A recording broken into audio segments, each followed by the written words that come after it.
పశ్చిమ గోదావరి జిల్లాలోని పలు ప్రాంతాల్లో నేటికి లయబద్ధంగా వినిపించే మగ్గం చప్పుళ్లు మన సంస్కృతికి నిలువెత్తు సాక్ష్యాలు. అయితే పెరుగుతున్న ముడిసరుకు ధరలు, మరమగ్గాలతో పోటీతో సతమతమవుతున్న నేతన్నలను ఆదుకునేందుకు ప్రభుత్వం విప్లవాత్మక నిర్ణయం తీసుకుంది. మగ్గం కార్మికులకు 200 యూనిట్ల ఉచిత విద్యుత్ అందిస్తూ వారి జీవితాల్లో వెలుగు నింపుతోంది. జిల్లాలోని చేనేత కుటుంబాల పరిస్థితిపై అందిస్తున్న ప్రత్యేక కథనాన్ని ఇప్పుడు చూద్దాం. పశ్చిమ గోదావరి జిల్లాలోని నరసరాపురం, ఆచంట, వేమవరం, రాయపాడు, భాగ్యేశ్వరం గ్రామాలు చేనేత కళకు పుట్టినీళ్లు. 2-3 తరాలుగా ఈ వృత్తిని నమ్ముకుని వేలాది కుటుంబాలు జీవనం సాగిస్తున్నాయి. అయితే కాలక్రమేణా ముడిసరుకు ధరలు పెరగటం, పవర్లూమ్స్ పోటీని తట్టుకోలేకపోవడంతో చేనేత రంగం సంక్షోభంలో పడింది. ఆదాయం చాలక యువత ఇతర వృత్తుల వైపు మళ్లుతున్న తరుణంలో ప్రభుత్వం అందిస్తున్న ఉచిత విద్యుత్ పథకం నేతన్నలకు పెద్ద ఊరటనిస్తోంది. ప్రస్తుతం ప్రభుత్వం అమలు చేస్తున్న 200 యూనిట్ల ఉచిత విద్యుత్ పథకం ద్వారా ఒక్కో కుటుంబానికి ఏడాదికి సుమారు 8,000 రూపాయల వరకు ఆర్థిక వెసులుబాటు కలుగుతోంది. జిల్లాలో సుమారు 5,000 మగ్గాలు ఉన్నాయి.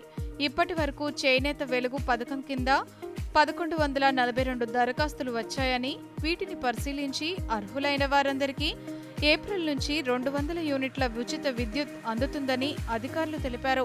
ఈ పథకం వలన ప్రతి చేనేత కార్మికునికి సగటున నెలకి 700 రూపాయలు చెప్పిన, సంవత్సరానికి దాదాపుగా 8,600 రూపాయలు చెప్పిన ఆర్థిక ప్రయోజనం చేకూరుతుంది.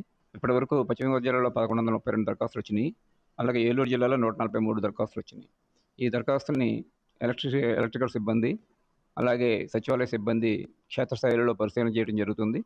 ఉచిత విద్యుత్ వల్ల నెలకు 700 నుంచి 1,000 రూపాయల వరకు ఆదా అవుతుందని, కుటుంబ పోషణకు ఇది మంచి ఆసరాగా నిలుస్తుందని చేనేత కార్మికులు తెలిపారు. అంతేకాకుండా విద్యుత్తో పాటు వస్త్రాల కొనుగోలుపై రిబేటు ఇవ్వాలని, ప్రభుత్వమే నేరుగా వస్త్రాలను కొనుగోలు చేయడం ద్వారా మరింత ఆర్థిక భరోసా అందుతుందని చేనేత కార్మికులు కోరుతున్నారు. మార్కెట్లో పవర్లూమ్ దాడికి మాకు కిట్టింపు తక్కువగా ఉండటం వల్ల, మాకు బతుకుదేరు కొంచెం కష్టంగా ఉండటం వల్ల కొంచెం ఇలా కరెంటు బిల్లు సేవ్ అవుతుందో ఒక కుటుంబానికి వచ్చి 500-600 రూపాయలు మాకు కలిసి వస్తుందో మేము చాలా సేఫ్గా ఆనందంగా ఉన్నామండి. మా కార్మికులందరూ కూడా ఆనందంగా ఉన్నాము. ప్రభుత్వం వారు మేము తయారు చేసినటువంటి ఈ వస్త్రాల మీద 20% రిబేట్ను కొనసాగిస్తే అది ప్రజలకు అందుబాటులో ఉండి ఆ వస్త్రాలు ఎక్కువగా కొనుగోలు చేయడం వల్ల మాకు జీవనోపాధి జరుగుద్దని మేము ఆశిస్తున్నాం. అలాగే మాకు ఆప్కో ద్వారా కొనుగోలు చేసినటువంటి వస్త్రాల మీద ఉన్నటువంటి బకాయిల్ని ఇంతవరకు కూడా ప్రభుత్వం విడుదల చేయలేదు. అలాంటివి ఏమన్నా ఉంటే తొందరగా ప్రతి సొసైటీకి కూడా విడుదల చేసి మా చేనేత కార్మికులను ఆదుకోవాలని చెప్పి ప్రభుత్వాన్ని మేము కోరుకుంటున్నాం.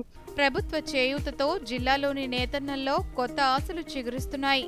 మరిన్ని ప్రోత్సాహకాలు అందించి మార్కెటింగ్ సౌకర్యాలు కల్పిస్తే చేనేత కళలకు పూర్వ వైభవం వస్తుందని నేతన్నలు ధీమా వ్యక్తం చేస్తున్నారు.